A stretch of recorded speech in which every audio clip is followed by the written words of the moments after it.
मीराबाई के जीवन की खास बातें सिर्फ कृष्ण नहीं राम की भक्त थी। राजस्थान में हुआ था जन्म और द्वारिका के कृष्ण मंदिर में त्याग दिए थे प्राण। मीराबाई भगवान श्री कृष्ण की सबसे बड़ी भक्त मानी जाती है। मीराबाई ने जीवन भर भगवान कृष्ण की भक्ति की और कहा जाता है कि उनकी मृत्यु भी भगवान की मृत्यु में समाकर हुई थी।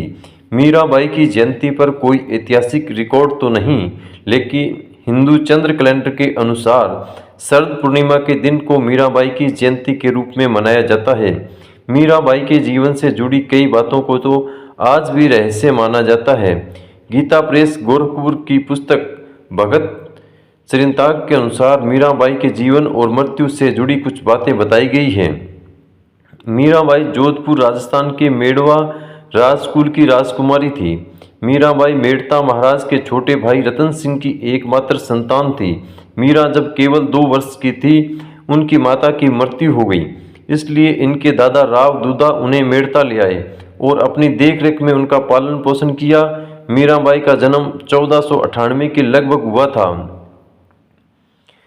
इतिहास में कुछ जगह में ये मिलता है कि मीराबाई ने तुलसीदास को गुरु बनाकर राम भक्ति भी की।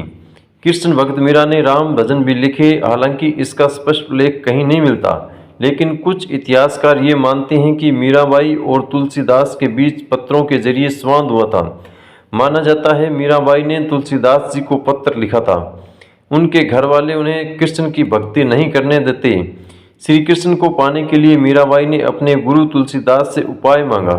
तुलसीदास के कहने पर मीरा ने कृष्ण के साथ ही राम भक्ति के भजन लिखे, जिसमें सबसे प्रसिद्ध भजन है पायो जी मैंने राम रतन धन पायो।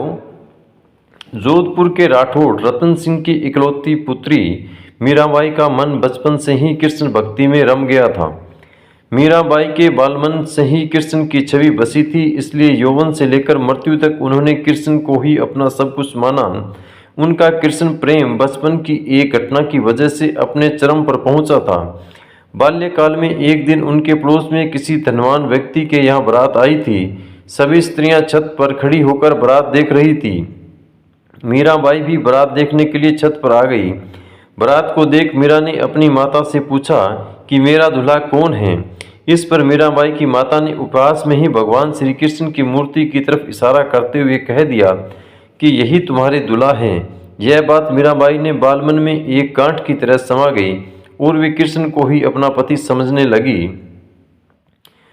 विवाह योग्य होने पर मीराबाई के घर वाले उनका विवाह करना चाहते थे, लेकिन मीराबाई श्री कृष्ण को पति मानने के कारण किसी और से विवाह नहीं करना चाहती थी। मीराबाई की इच्छा के विरुद्ध जाकर उनका विवाह मेवाड़ के राजकुमार भोजराज के साथ कर दिया गया। पति की मृत्यु के बाद मीरा की भक्ति दिनों दिन बढ़ती गई। मीरा मंदिरों में जाकर श्री कृष्ण की मूर्ति के सामने घंटों तक नाचती रहती। मीराबाई की कृष्ण भक्ति उनके पति के परिवार को अच्छी नहीं लगी। उनके परिजनों ने मीरा को कई बार विष देकर मारने की भी कोशिश की, लेकिन श्री कृष्ण की कृपा से मीराबाई को कुछ नहीं हुआ।